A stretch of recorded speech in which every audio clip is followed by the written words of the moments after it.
So let me give you a scenario of something I was working on. So we were working on this linguistic project, and part of the data plan was we are going to host it in our institutional repository, and this other institution is going to host it in their institutional repository, which is different software, neither of which give torrent as an option. But if we were doing a SciOp, I could say, when I'm creating the torrent, here's one web seed and there's another web seed. Could I do that? Absolutely. Yeah. So it would be one torrent, but two web seeds. Yep. And if a third institution comes along and also has a copy on theirs, then you can add that as a web seed later. Yeah. Yeah. So that's something like we can do now without, because part of my brain is like, how do we get DSpace to do a feature request where it just automatically gives everyone the option to start hosting torrents, which I think would be very nice. But we don't have to wait for that. Like we could start a SciOp at, like, for example, going back to like my next job, I could start making this argument of we've already hosted the data. Now let's just start making torrents for it. And we'll have a website that points people to the torrents. Yeah. Soon. Like we don't have a executable for you just yet, but that is the plan, like that kind of thing. Mm-hmm. But like even now you could start manually going, okay, we've got these are our 10 biggest data sets. Let's make torrents for them and just list them on our webpage. Yeah.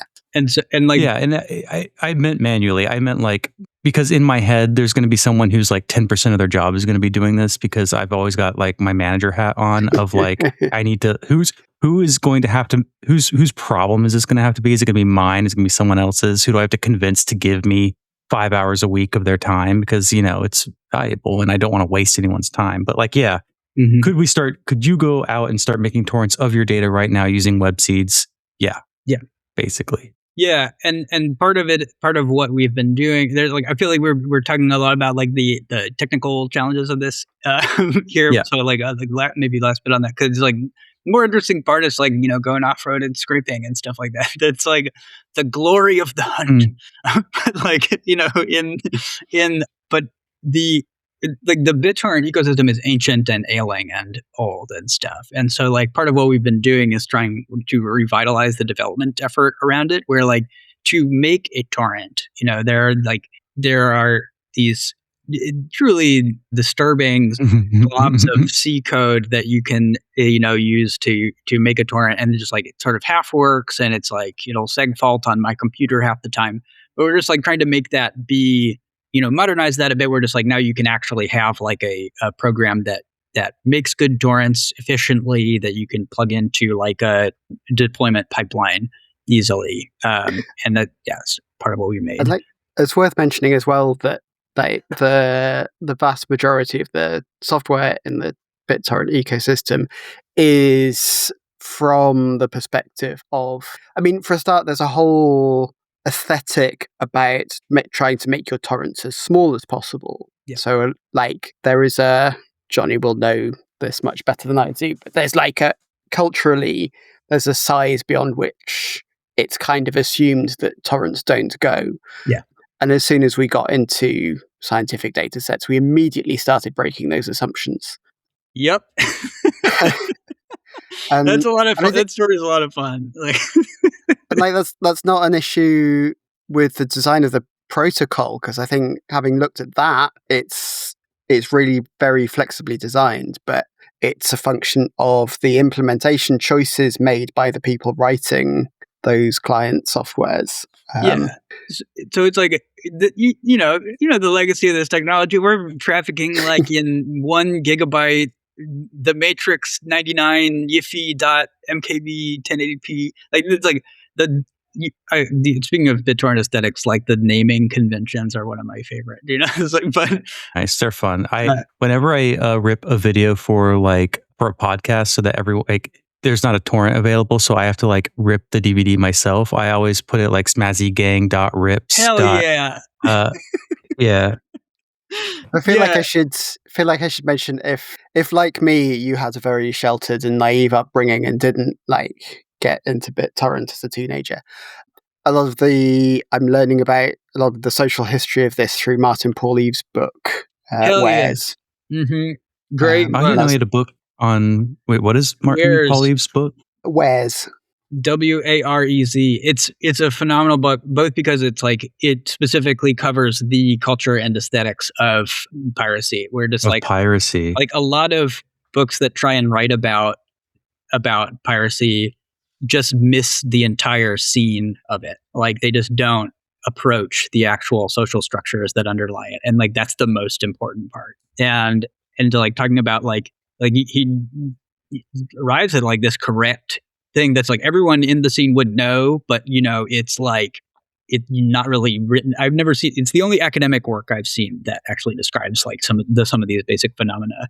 Like in piracy, why would it be the case that if the whole point of it is to like steal stuff and make it available, why would there be beef or problems if one group were to like steal another group's release and claim it as their own or something like that? That just like the amount of internecine struggle that exists, and it is just like can only be really understood as just like a culture of honor and elite scores and stuff like that you're trying to get.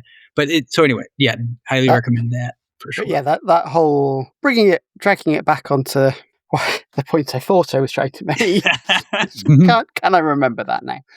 Was like that whole Where's culture very much informs the all of the current technical implementations, and you find a bug because you're trying to make a torrent that's bigger than the author of libtorrent thought a torrent should be. Right. And you go and you report the bug, and they're just like, "That's ridiculous. No one would ever want a torrent that big. I'm not going to implement this." Yep. So this also relates to what Jay was saying just a moment ago, just being like needing to have this special software and like needing that there is a thing called WebTorrent, and it's like been designed to work in the browser and to be like a thing, but it's been hampered by this culture of the BitTorrent. It's like there's a thread that's been going on for several years now on libtorrent that's like enable WebTorrent for libtorrent. Okay, so libtorrent is the software that runs underneath a lot of clients. So Qubit torrent is a front end, like a GUI built on top of libtorrent.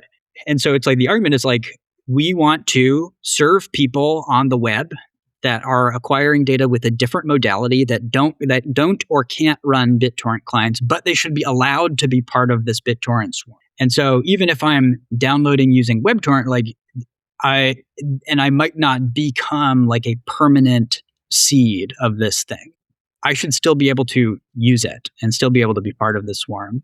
And so also just like a side note, maybe put in the footnotes, there's this wonderful browser Agrigor that's made by Mauve, Ranger Mauve, this excellent piece of software, really flies under the radar.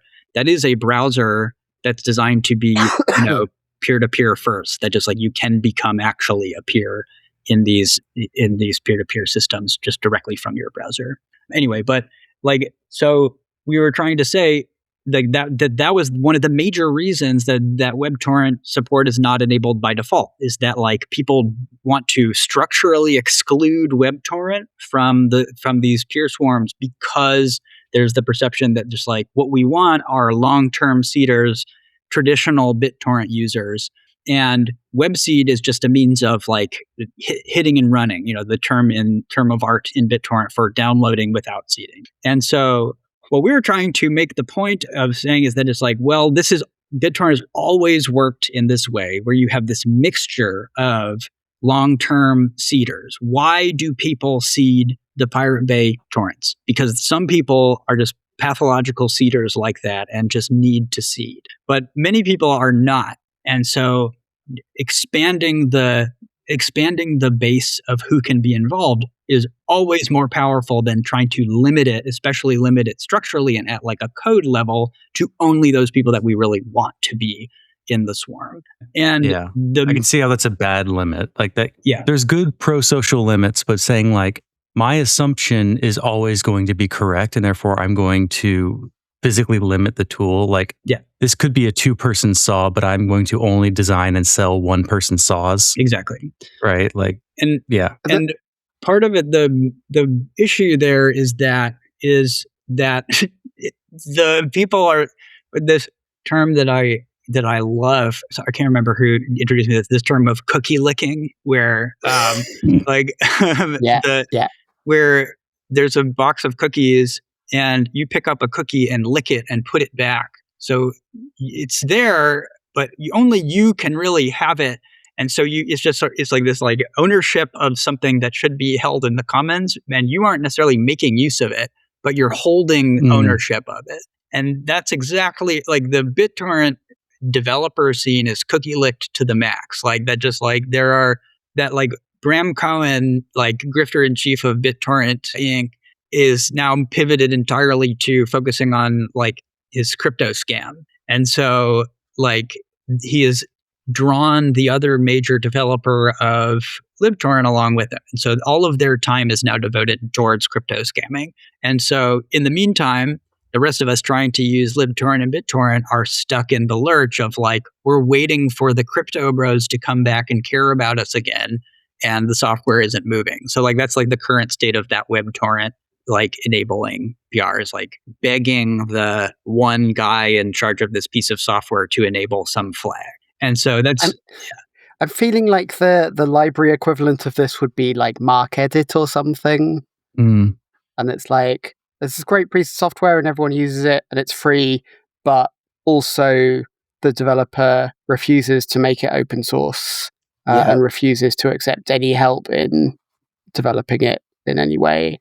Yeah, that's the, like, something I've come across in my career is sort of moving from, like, I think this is very cool and I'm able to do it, so I'm just going to go forth and do it, to, like, thinking how easy is it for people who aren't me to take on this work. I think MarkEdit is one of those, because, like, I don't know if you're, like, on those listservs, but so much of it is just asking people, how do we do a thing? Because not only does the creator of MarkEdit not make this open source or accept any help, his documentation is also terrible and barely explains how to use the software. Like, I've put in there like, hey, is there a way to do this? And he goes, oh, I never thought of that. I'll have to do that when I have access to an OCLC API key again, because I don't anymore at a different job. Like, there's this whole plugin for MarkEdit that he's wasn't able to develop for a little bit because he was no longer at an institution where he had access to the OCLC metadata API. Like, like, because this is me going on a little rant now, but it's a really frustrating thing when, like, he just, like, doesn't make it open, and it's like, well, what's going to happen when he no longer can work on it? Yeah, and like, no one else can pick it up. For, like, if he does sort of shuffle off this mortal coil, there are plans to make it open source. And, like, why don't you just do it now, and then you don't have to have the plans? Yeah, and it's because there are so many people who have, like, such cool ideas for MarkEdit or for, like, other tools, and, like, part of me, like, understands his reasoning for not making it open source, but not really at this point. There are two projects that I would love to just, if someone would pay me to have a roof over my head and food to eat, that I would love to just work on. And one of them is the open source MarkEdit, and the other one is the research grade BitTorrent client. We're going to get funding for that. We are. We're definitely going to get funding for that. Yeah, this brings up, like, maybe an interesting question of, like, I, as someone who is all for things that are, like, open source or the sort of, like, pro-social sharing and torrenting and everything, but is also very concerned about the politics of free labor. Yeah. Out of people, like, I know that's a huge problem with, like, the open source space. So I guess I don't know how, because I'm not nearly as techie as I come off sometimes. Like, in this project, like, what sort of is, like, you know, if someone's going to be hosting a torrent, they have to be able to afford the energy to do so and pay for the internet. So in a way, it's almost like a rentier kind of thing. Like, you have to be able to pay to have internet to do this and to have electricity to do this. And so there's a lot of, like, people contributing time and energy and resources who aren't necessarily getting paid for that or compensated for that. So I don't know if that's like a conversation that's come up like with this project or like sort of in the torrenty space or anything like, but what does that kind of look like? There are many different flavors of this. So Okay. I think that like, I think that you could, the place that I think it's reasonable to start with is like thinking about the norm and the status quo of just like how labor works for a lot of these public archives and stuff like that. We're just like that. On the one hand, the norm of it is already that just like if I were to try and do like the thing about archive.org as an example that like there's a lot of wonderful things. We love archive.org. Like, you know, there are some problematic elements of it, but just like I'm not trying to like start a fight there, but like that we are no. You know, Go ahead. Everybody's got their beefs. It's sort of, you know, but like what you might do is for that is I go and gather something. I do the work of finding something and preserving something, formatting it, whatever, and then I'll upload it to archive.org. And so I've done the work of doing that. But then in one respect, I don't have to have any resources in order to host it. In another respect, I've done a bunch of work to basically like meant archive.org's portfolio that just like that I also don't have a lot of ownership over like the thing that I have made or contributed to. Right. So it's like there is that push and pull there of like if you do make a hosted service, you do lower the barriers and do lower the resource constraints to accessing and using that thing. But at the same time, you then own that thing and you sort of like by necessity take control of it. And so like that's like we love Data Rescue Project. They are doing excellent work. They are much more organized and much more complete and rigorous and like in their coverage of the things that are missing. But like they're using this piece of software called Data Lumos that just like requires you to like log in order to access stuff. Like they're, you know, and it's hosted by them and well, I actually don't know if it's a thing. I think it's like an independent organization. But like that's like the norm of how these file hosting, file archiving, et cetera works, is that it's like someone else is hosting it and they basically own it. And like that's like trying to break out of that loop of we want to avoid the next time when this thing is the ownership is has a hostile acquisition or lose funding or whatever and goes down. And so all people's time that they spent contributing to something is now just gone because they didn't have any sort of ownership stake in it. And that's like a little bit of getting back into like technical details, but like trying to bring down those resource constraints and trying to bring down like the you need to have an always on server in order to participate and stuff like that is like part of the direction that we're trying to go into as far as like automating these things on my phone and my laptop and whatever, and being able to be a partial peer some of the time when I have the resources in order and like and meshing that across, you know, the fact that people are using multiple devices and so that's, I don't want to necessarily go too far into that, but basically like that question sort of underlies the whole of how we design the system and why we are doing it in the way that we are doing it, because like we do want people to in general be able to have control and ownership over like the things that they put their labor and time into. And like I'm working, you know, going down into just the design of the code, or just like the next thing that I'm going to do as soon as I start, like I'm pivoting, I'm doing some background work on something else that I'm not going to talk about, but like coming back into SciOp is like start breaking it up into like a more of a plugin based system where you currently it's open source, but like you don't even need to ask me to add some functionality to it. Like you could just go off and do your own thing, make that available, and then whatever. Like it fits in the framework and you can run it on your own. And so like that's we acutely and focused on this problem of how do we value people's labor in a way that like takes us out of the equation, basically. Like that's like we shouldn't even be us valuing your labor. It should just be you being able to do something. And so anyway, that's part of the social politics of the space. But I feel like I'm getting too far into like the socio-technological, and we haven't really even spoken much about just like the actual stuff that's being stolen from the culture and like the more of the what actually is being lost element of this. But yeah, sorry. don't want to go too far into the technical details and miss the forest for the trees. I think like picking up on that and the like, what words were you going to say, Jez? I think the aspect of that sort of does keep bothering me, like with trying to get more institutions to adopt this, like that would be great. But I'm very wary that one of the ways that you could sell it is this will make your repository cheaper. And if everyone adopts like peer-to-peer file distribution because it will make their repository cheaper, it doesn't work. You end up with the tragedy of the commons. So you have to have the kind of governance and the norms in place, formally or informally, that sort of support the positive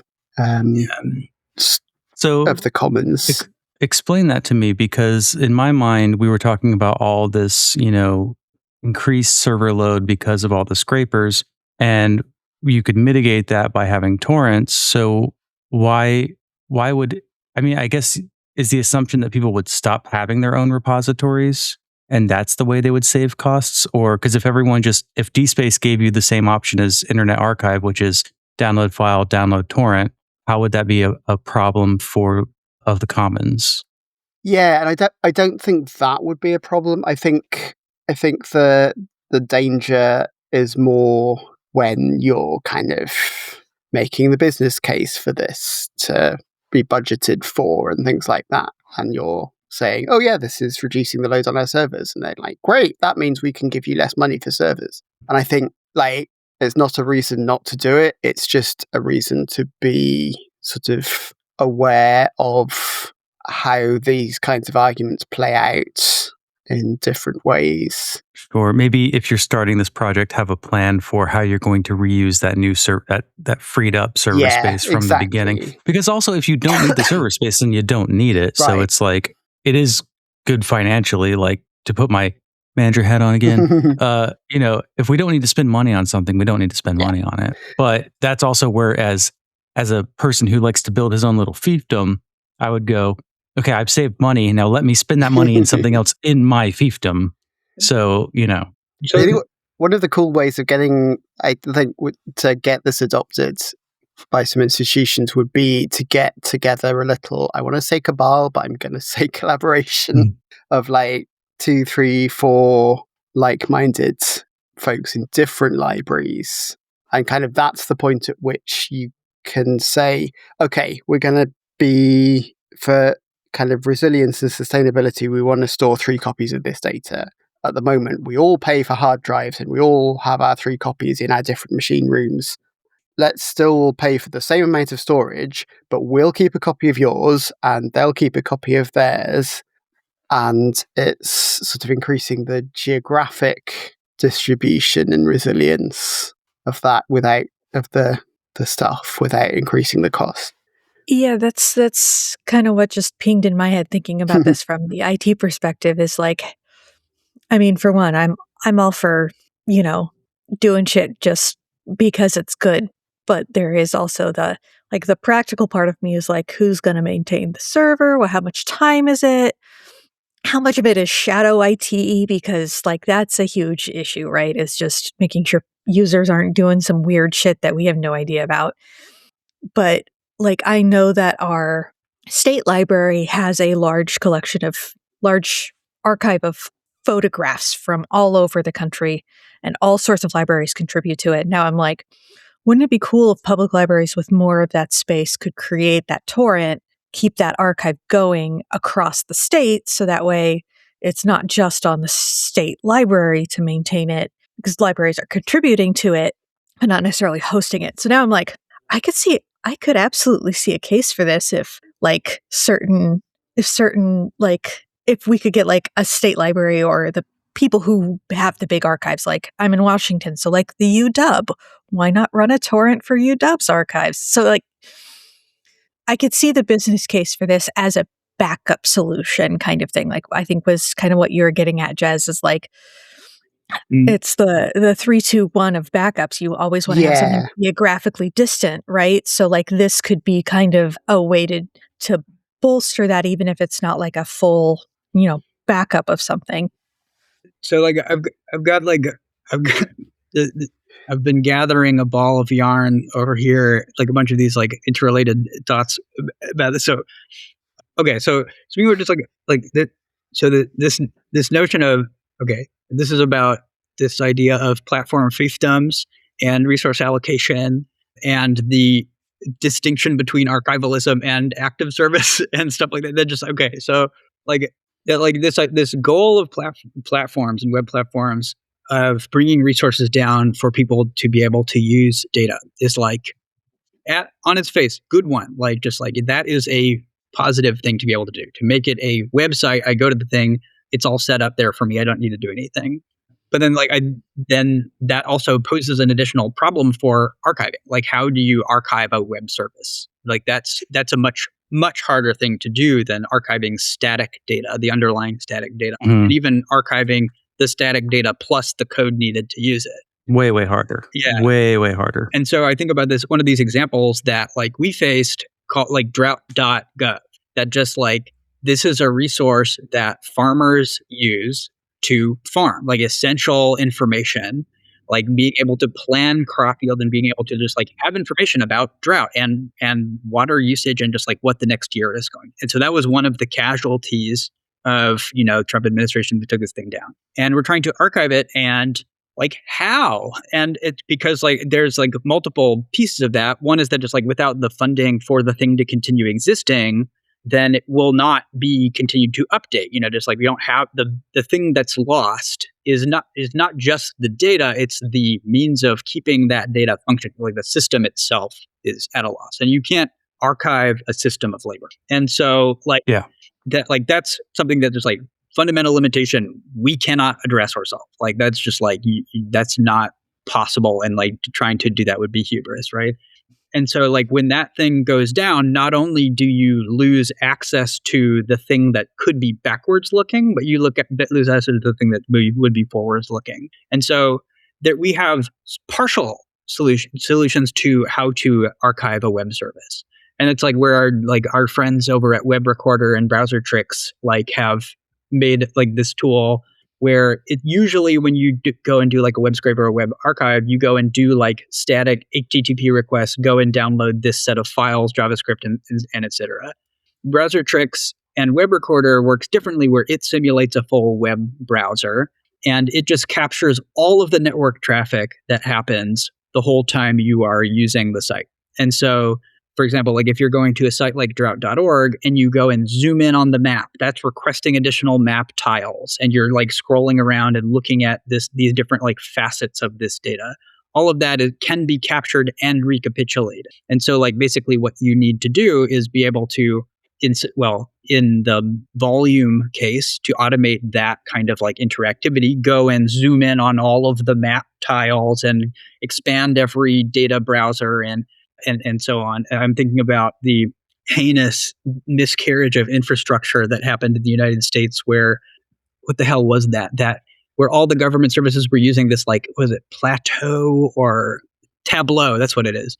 Tableau, yeah. That just like, that now all of the government sites have this like embedded JavaScript applet that like has their live updating COVID tracker or something like that. But that's like a really rickety and fragile system that doesn't serve like public use of information in that way. It makes it available, but it's impossible to archive. So anyway, so we have these like this notion like want to bring in browser tricks, this more advanced kind of web scraping. And they've done a good job of making that accessible to you. And then you basically get into the need for, we want to then not only scrape and grab these sites, but then make them available again. So like that, maybe drought.org wouldn't be able to be useful in the future because it's not being updated, but other interactive web services can be archived that like aren't, intended to be like live updating things like, climatological and weather information. And so that's also currently something that like SciOp can't do yet. And archive.org does better. That just like that archive.org does preserve some, you can, if there is like some web service that can be captured by their technology, you can then just go to a website and have like the same quality of experience, like the same utility that the web service gives to you. And so that's that is something that like the browser tricks and webrecorder folks were working on. In fact, like I mean, hopefully by the time that the podcast comes out, like Ilya said that like don't mention the release yet because it's still in beta, but I'm going to mention it anyway. That just like they released a version of webrecorder that is BitTorrent powered. That like you can make a full network traffic backup of a service and then be able to browse that from a BitTorrent archive. The limitation that they face is exactly the same one I was talking about before, is that just like libtorrent doesn't want to enable WebTorrent, blah, blah, blah.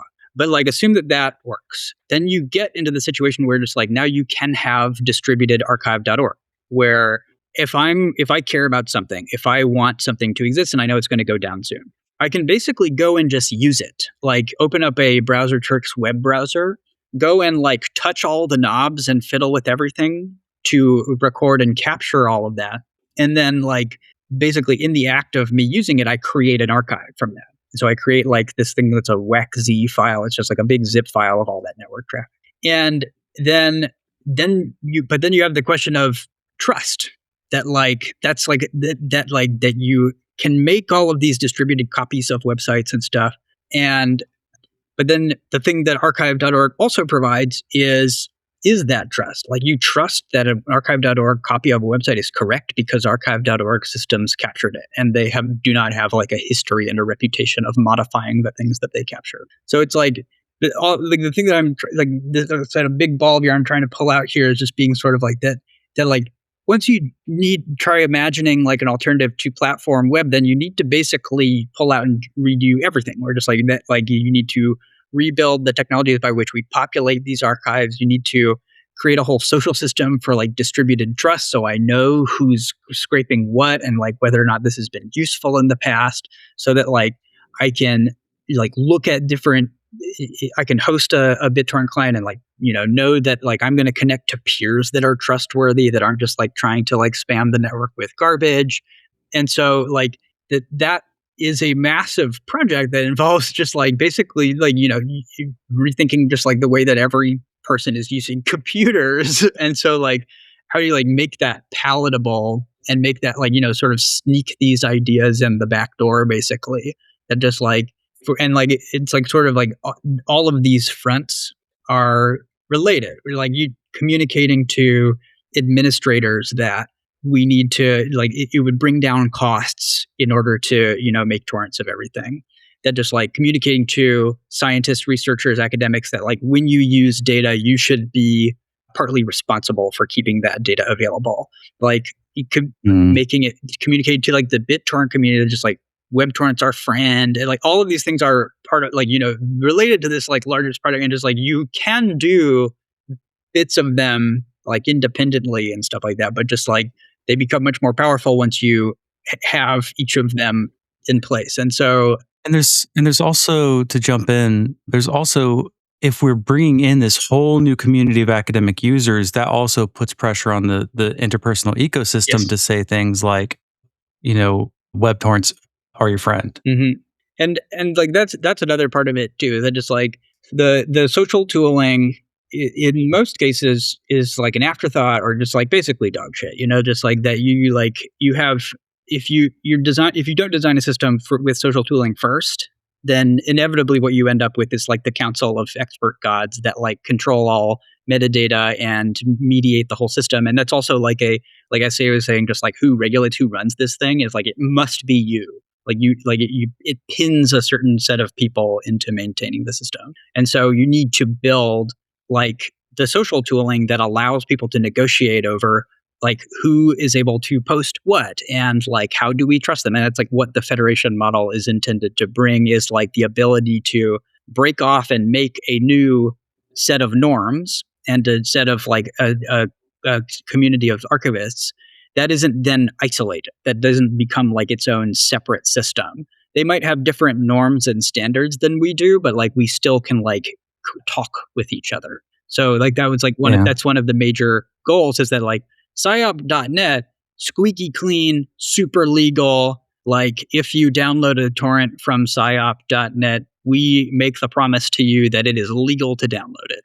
Like that's like our standard for that site, in part to make it possible to develop the underlying technology so that then another archive group that has a higher risk threshold that wants to be like hosting, confidential leaks, or wants to be just like more risky information, they can do that over there. And like, it doesn't necessarily implicate us, but we can still be a part of that system as well. So that's like what I was talking about before with like the different kind of federation model, where you might want to have the idea of like dark archives. Like, who was it? There was a New York library that was like, we made a dark archive of all of data.gov or something like that, but we're not hosting it publicly. This was about a year ago at this point. I don't know if you remember this, Jez. Like, someone made a dark archive of all the government data, and they were like, we have it, but we're not sharing it. I'll have to look that up.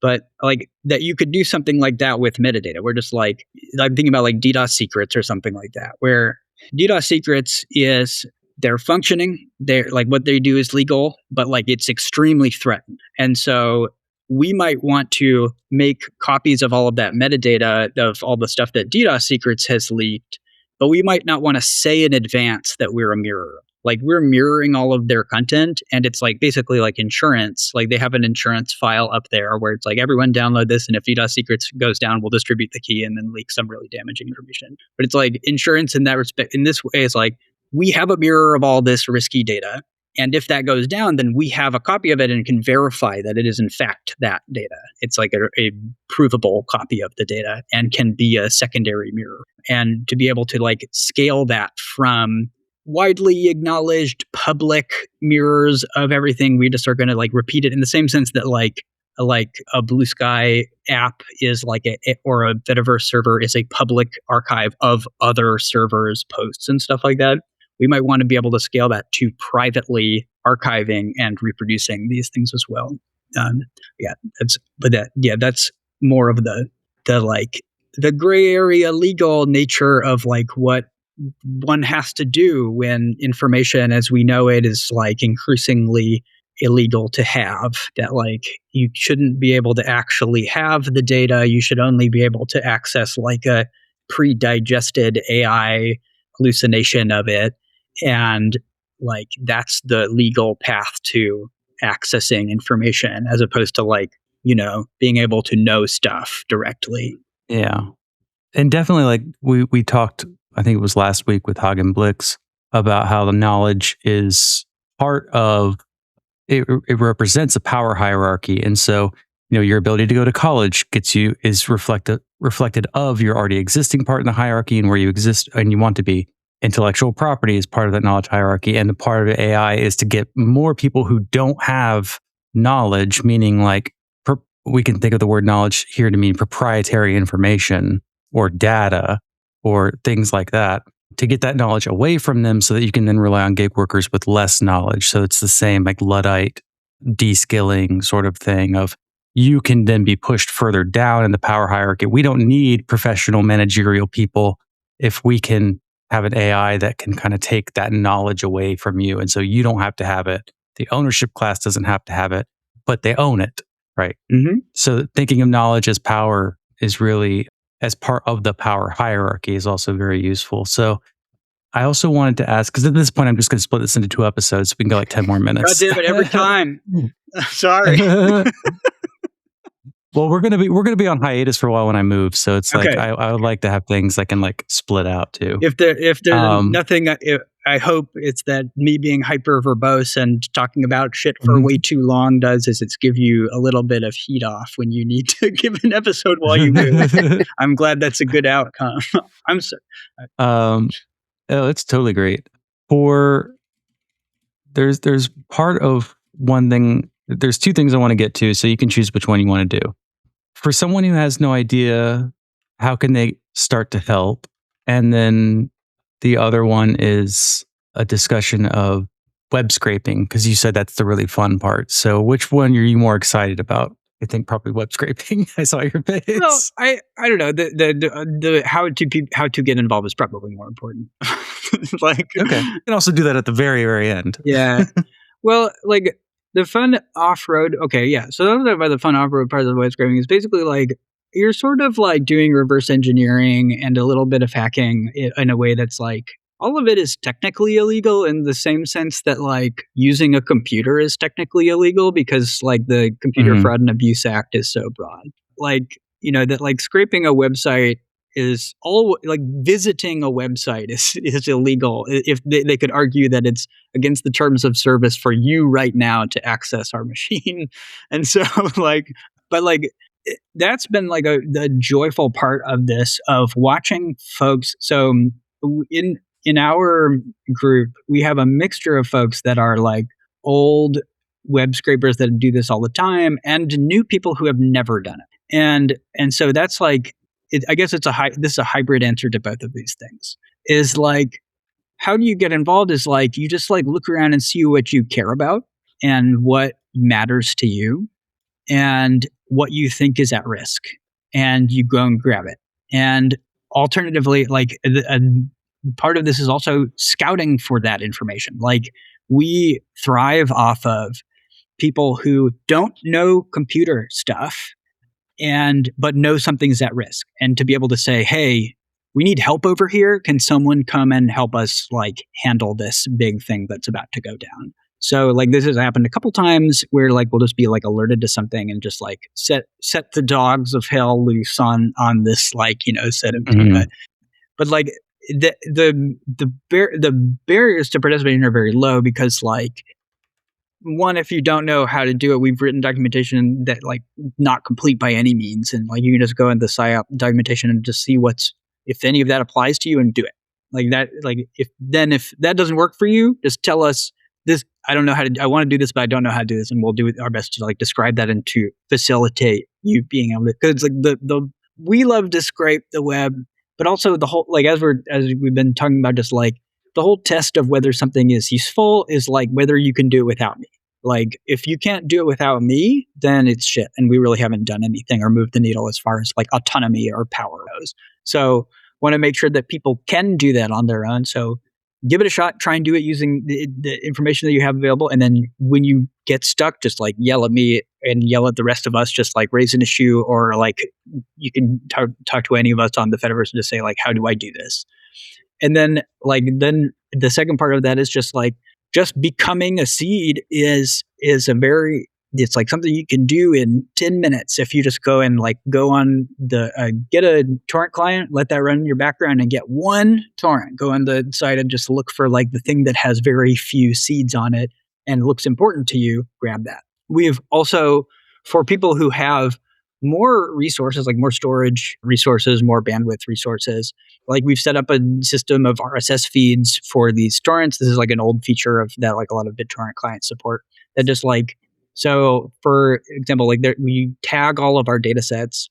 And so when I look at the server logs and see what sites are being, what URLs are being accessed the most frequent is like the LGBT RSS feed for like getting all of the torrents that have to do with queer people, period. And just like that's one of the biggest things that's been lost. And like actually we can't, it's like it's taking a side tangent. I see there's a note of just like in the show notes about like what has been lost, and that is a tragic loss. That is like there's a lot of biomed research and a lot of like ethnographic research that about just queer people that has been lost in part because it has PII in it, and like we can't just make like a public archive of this data, but the people who were the curators of it and the holders of it were forced to take it down, remove it, or usually hide it, not actually destroy it.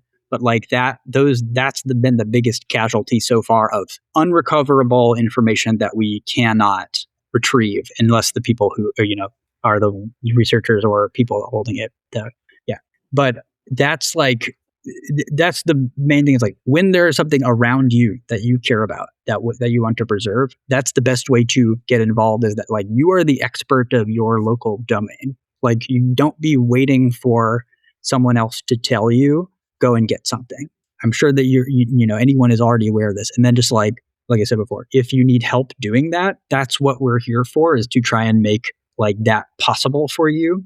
And then to facilitate a group of people around you that also care about that thing and also want to help preserve it. I don't know if that's enough getting started.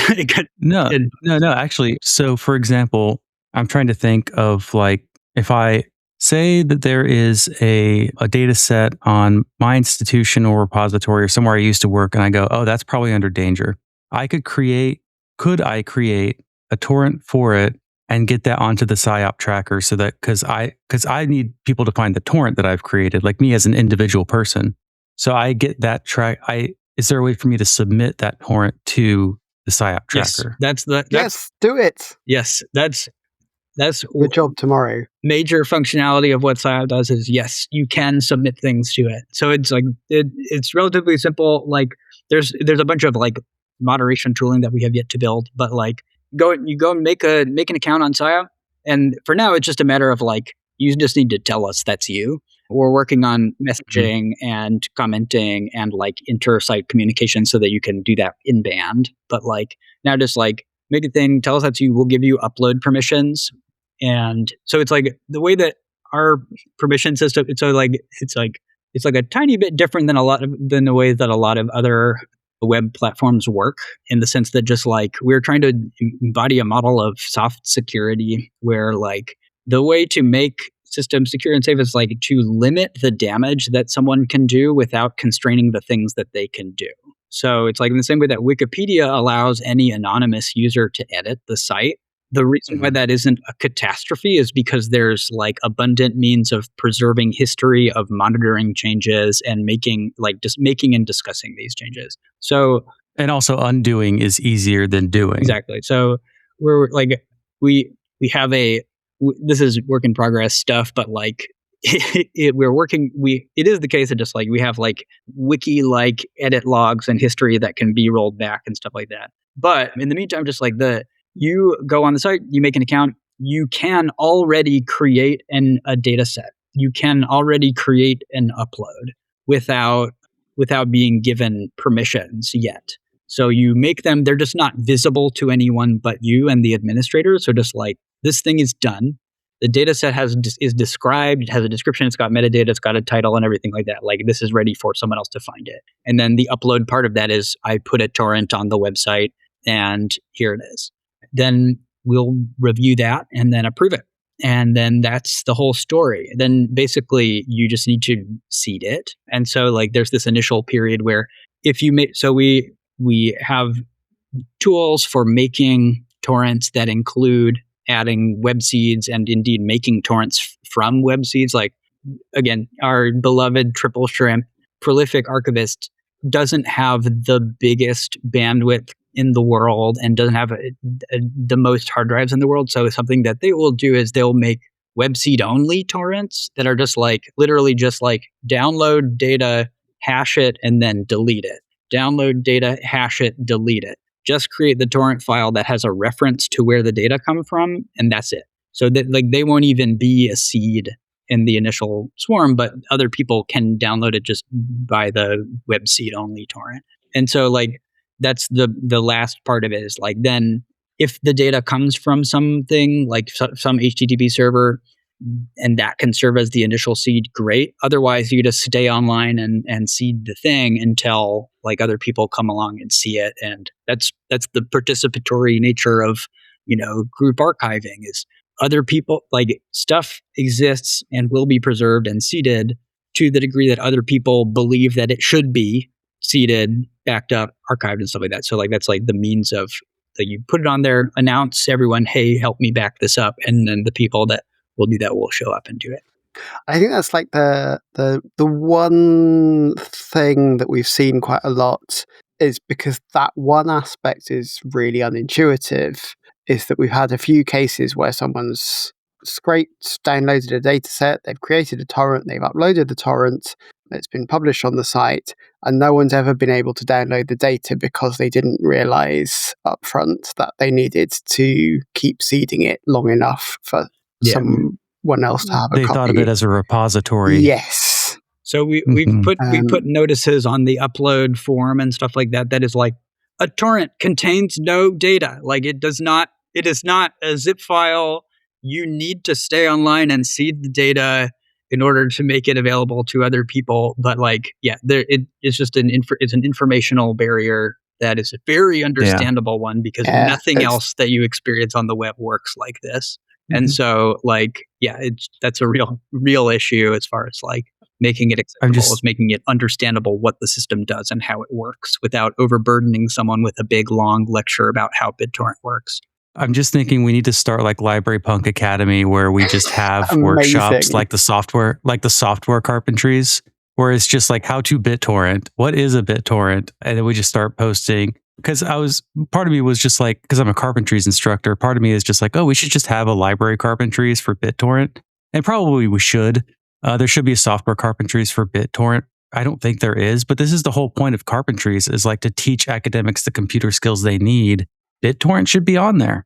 Yeah, very much. Like I have on my stupidly long to-do list is to submit a programming historian lesson on BitTorrent and a Turing Way chapter on BitTorrent. And we should make those, if you build it in the carpentries, or if you have it and you want me to do it, I mean, like turning it into a carpentries like style, so we can put it on the carpentries, or just have other people teach it in the carpentries style. I mean, that'd be great. I'd be happy to work with that. See, this is all the shit that I'm terrible at, and that like why I need other people in the world with different focuses, skill sets, and expertise. I'm terrible at this, and so just like if y'all folks are good at making educational materials happen, that's like very much, that's another way to get involved, is like do the things that we are terrible at. And what we are terrible at is teaching people how to do stuff, writing down what we've done, etc. I'm literally adding into the notes how to contribute to SciOp. And it's like create account, create a torrent, find a link for how to create a torrent. That's a note to myself. Upload, get permission so that they are visible to others. Seed. 5 bullet points of how you can get started if you want to do it right now and create a torrent to some data that you want. We have a quick start docs page here. Great. I'll have that too. Here. Yeah, but like all of our docs are janky and incomplete. I mean, it happens. But how all good documentation starts, right? I mean, like if listeners thinking, what can I contribute to this?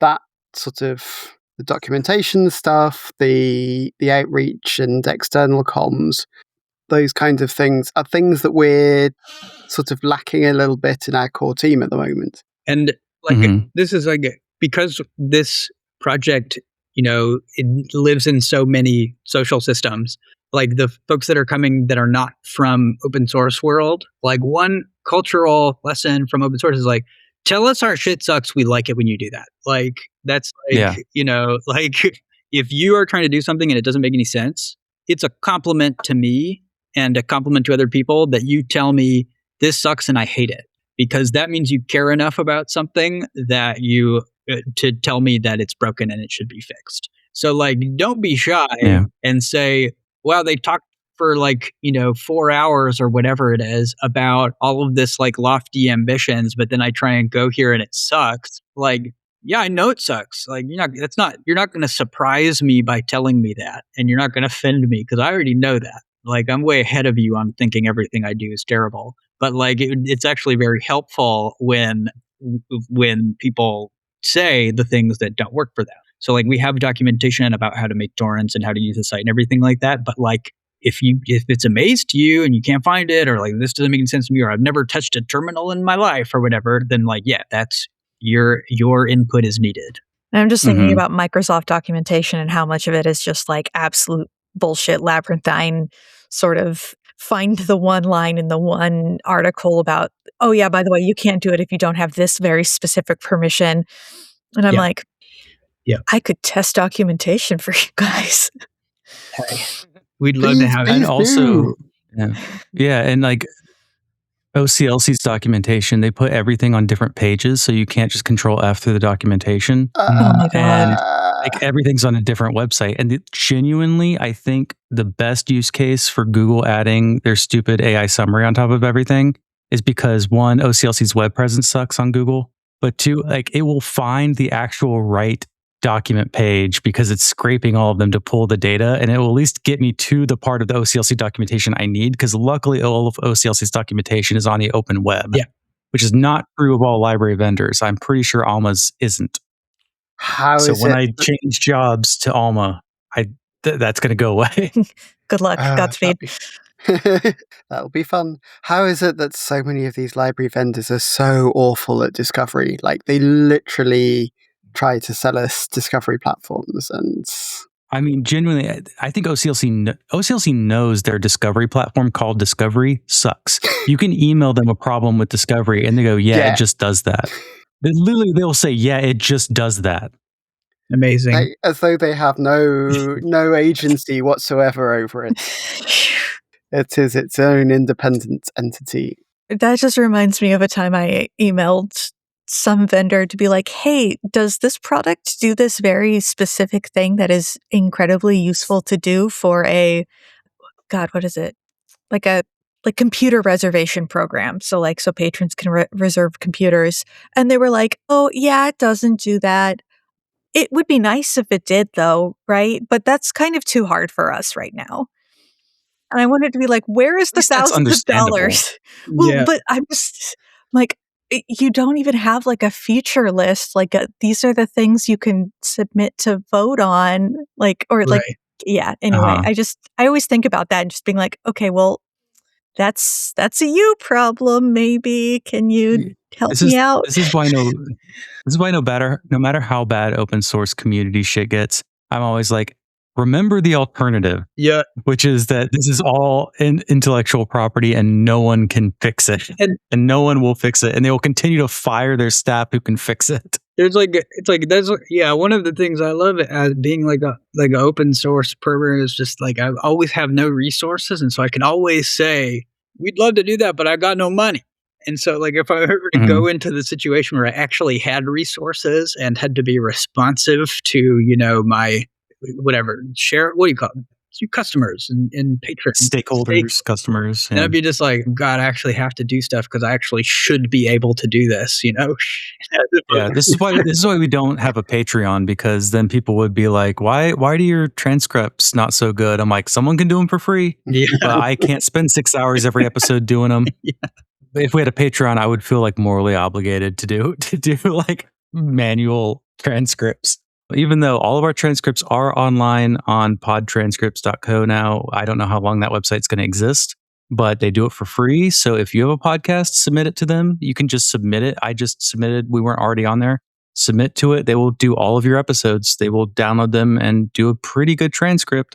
But I have been transcribing ours with the speaker. It won't have the speaker identified, obviously, but all the words will be there and you will have a searchable transcript. And of all the like bullshit kind of website startups, I'm like, hell, this is a good service. So go check them out. You don't have to pay money to search one transcript, but if you want to search multiple podcasts, then they charge you money. But you know what? That's good service. I mean, a lot of these bullshit startups start up with a good idea. Yeah. And implement it well. And it's only when we must grow and continue to grow and number must continue to go up at all costs that it all starts to go south. It's like we've talked about this internally with like the safeguarding group, just like, how could we like get money to do this? And we're just like, what could our service be?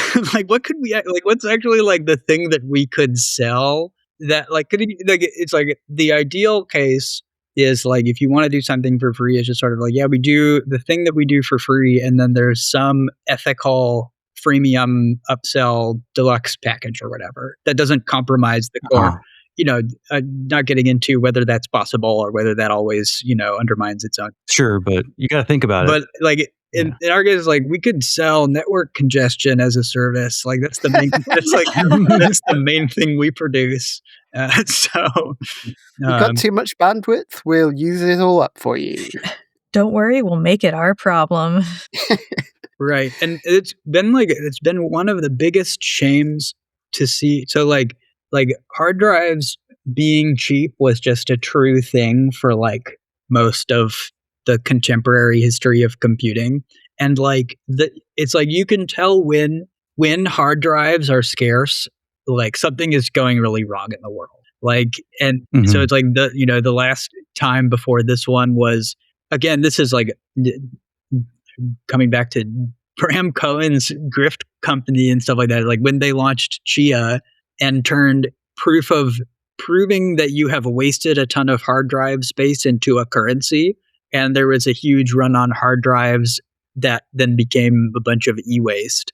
Like that was like something is sick in the world. And now it's like now the hard drives are all gone because you know why. And like, yes, indeed, again, something is very sick in the world.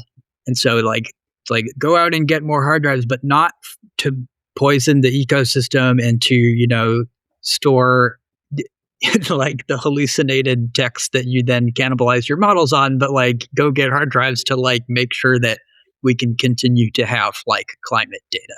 I've got very into scouring eBay for secondhand hard drives last year.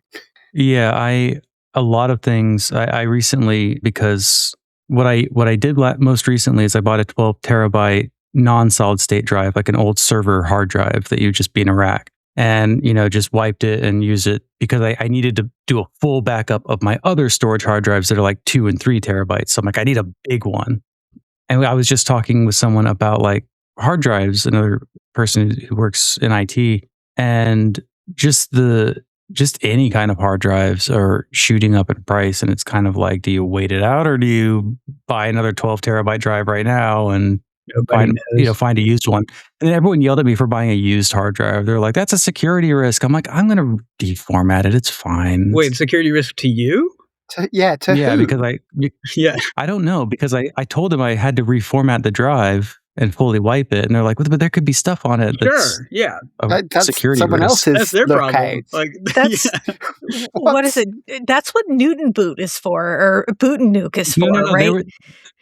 They were saying that me reformatting it was not enough to get rid of any risks on the hard drive. Sure, yeah, but like you're not gonna go and execute any latent binary that you find in like the nether regions of the hard drive, are you? Like that's I know, it's a storage drive. It just literally is like I point my torrents to it and it's like that's download there. This is, I would say, of the things that like the SciOp chat is concerned with, how to make giant arrays of hard drives out of dog shit is like one of the major points of conversation.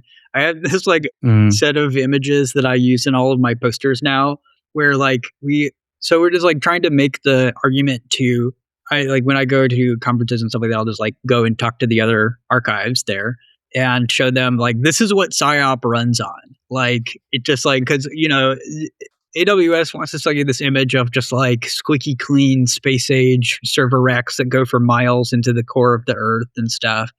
And like, we're like, so the different aesthetic of like one of my favorite images that exists in the world is of a SciOp seed box rig where they're like, it's a normal desktop case that constitutively does not have a side on it, as far as I'm aware. But like they ran out of hard drive bays. And so what they did is they took yellow tape and like taped a sling underneath the hard drive bays. So just sort of like through the tape, screwed the tape into the drive bays that exist, and then now the tape hangs down, and then had a bunch of drives stacked, slung in the tape, each of them screwed through the tape. And so there's this, I got to just show you the image of these 4 hard drives just like sloughing off into the like loose space of the computer case in a tape sling. And it's like, so now it's like whenever people are saying like, what like physical enclosure should I use for my drives? It's always like yellow tape sling, obviously. Like that's the most most efficient. The hard drive hammock. Yeah, exactly. And it's functional too. It's amazing how much it reduces the vibration transmission to your desk or floor. So the whole rig is much quieter. Was this rig yours, Jez? No. I feel bad. Like we should be crediting folks, but it's like I said before, we don't know how much people want to be known for stuff. But yeah, like Well, if you can get me that photo, it's going to be the photo for the episode. Hell yeah, I'll get it to you. I've got it on stock. So I sent a reminder in Discord so you can get it later. When you were talking about the coordinating of scraping of targets, I kind of heard that you were working on some tooling for that so that you can automate it. I'm curious about that if we have time. So yeah, the Swarrior. There's so ill-determined name. So there's this thing that this group archive team that's like loosely affiliated with archive.org does. Then they have this thing called the Archive Team Warrior. And what that is like, it's like a Docker service that you can run where that like, so Archive Team does this exact thing of distributing scrapes for at-risk stuff. And so it's like when they'll have a scrape project, you'll go and run the Archive Team Warrior for that scrape project. And then what that will do is they have a list of URLs to be scraped. You'll go claim a set of those, say, I'll get these ones. You scrape it, submit the data, and then say, this URL list is done. And you also probably will return additional URLs that you encountered along the way. So we've done something similar to that so it's like, this is sort of like an ill-defined, like that's a well-defined problem for like web scraping, like HTTP site scraping. But like there are lots of data sets that we encounter that are like a big S3 bucket that has like logical divisions in it. Like, this like data set over a year. I'm thinking the main thing we designed this for was like the Chronicling America data set. And so this is like a data set that is released as bundles, as like what's the term that they use for each of the things? I forget, but they have like fancy names and shit like that. Like they're all named after like sci-fi characters. Let me see if I can. Yeah, Chronicling America. Like so, they have like, and they're Chronicling America is a project across a bunch of different libraries, and so they'll be like the library abbreviation -Falcor, like DLC-EAL, and IUNA_egret.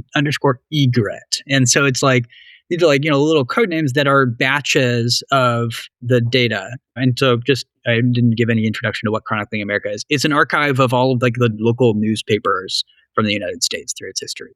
So what we did is we made a thing where that is the unit of division. So we have a concept on SciOp called a data set, and that is like, just like the abstract description of something that exists out there.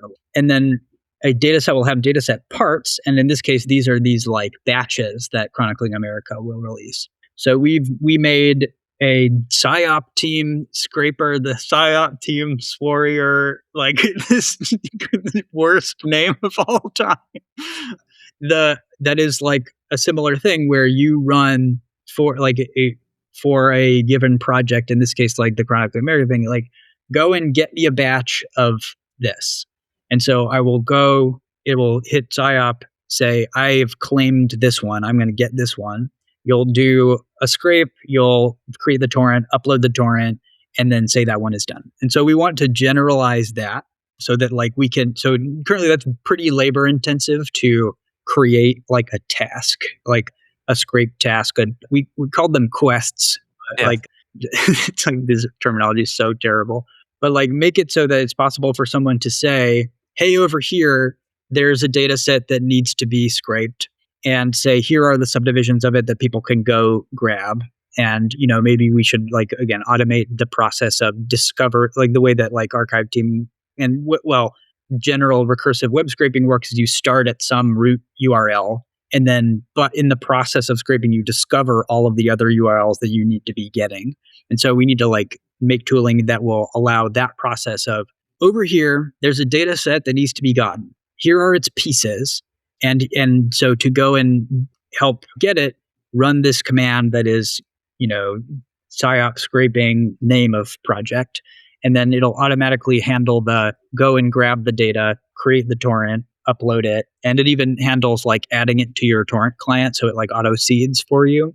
And so like, that's like the tooling that we're working on. And the goal of that is, again, like what we were mentioning about like the distributed archive.org, like what that could look like, where instead of when I want to go to the Wayback Machine and archive a URL, like what that does is it sends archive.org servers to go and grab the thing, archive it, and scrape it for you.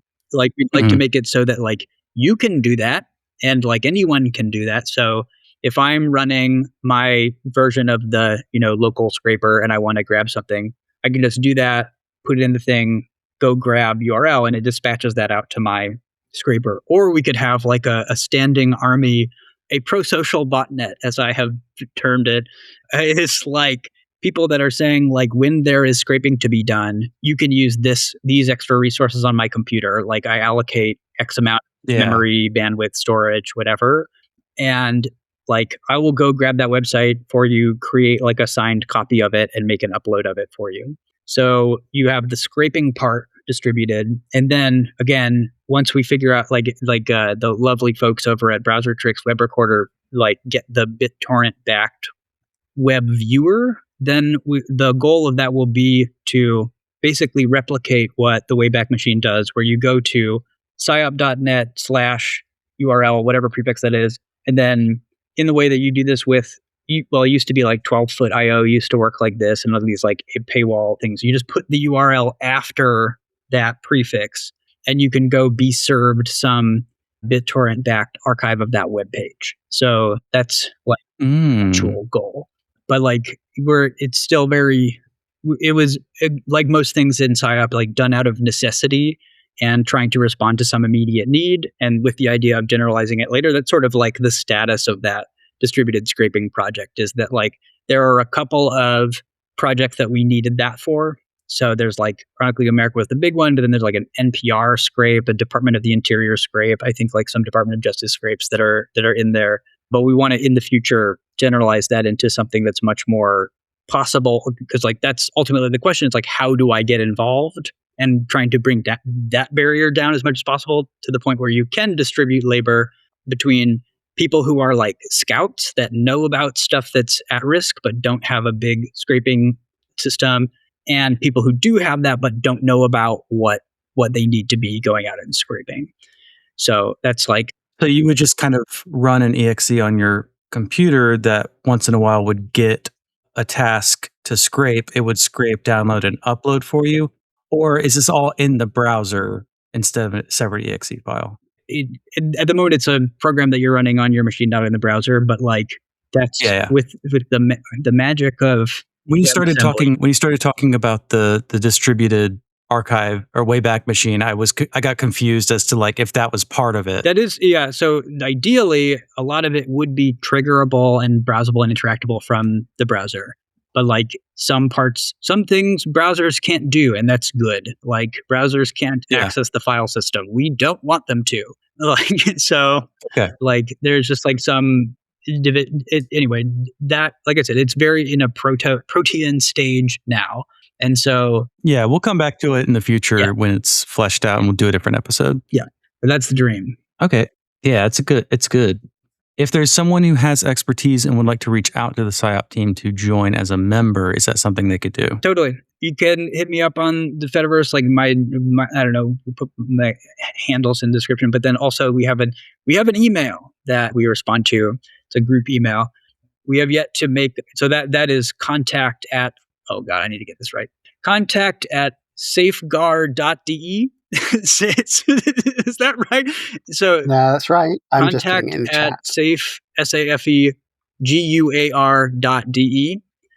We're like I should just put it in the show notes. I'm doing my usual thing of stuffing links and things in the chat, but there's actual show notes. Cool URLs are our downfall. We it would be easier to just say safeguard.com, something that could be said out loud, but having the cool URL is anyway. That you can email us. I was telling a professor about PlumX one time, which is an Elsevier thing, and he says, "Yeah, I saw the Mexico site, but it's not anything." I'm like, "No, it's not a Mexico site. It's pou.mx. It's not a Mexican project. It's actually Dutch now." Like half of publishing ecosystem, and like. So we will set up a public chat, a Zulip chat at some point. We just have yet to do that. But yeah, so if someone has expertise, like email us, like just DM me on Fediverse, whatever, and then we'll get you set up. But in the future, we'll actually have like a reasonable public chat. We have a Discord discourse forum but it's neglected. Don't direct people to Discourse neglected. forum. No one's moderating it right now. I don't think it's become overrun with spam bots quite yet. I just don't know. It's like Discourse is something that I want to love because I love forums, but like I have never been able to like actually reliably use them because I find them sort of awkward. Gotcha. See aforementioned notes about ADD. Yeah. All right, so I think we're good to wrap. We can always do more episodes in the future as the project comes along. And then, so I will put your contact info, any contact info you want to save will go in the show notes. And the tools we mentioned, I've been making a list of, the media mentioned, and then just a quick, like how to contribute to SciOp. Was there any like absolute last thing you wanted to cover, Sadie? No. Okay. All right. Well, thanks so much for coming on. I've been really looking forward to this one. That's why I let it go long because like I really wanted to talk about this for a while. Yeah, glad to chat about it. It's like, labor of love. It's something that like I will be doing for the indefinite future in my life because it turns out like this is what I was put on earth to do is apparently be trapped and entangled with BitTorrent in different ways throughout my life. But yeah, I'm glad to be able to spread the good word. And like we love our library. The librarian audience of Library Punk is like the core like group of people who we love to would love to know and have better contact with, but have been doing a bad job of reaching out to and communicating with. So we appreciate the perspective of like thinking about it as like a political and as a social problem. Just like it's a perfect match between these two universes that we live in. So like glad to be able to come on and chat with you about it. Great. All right. Good night.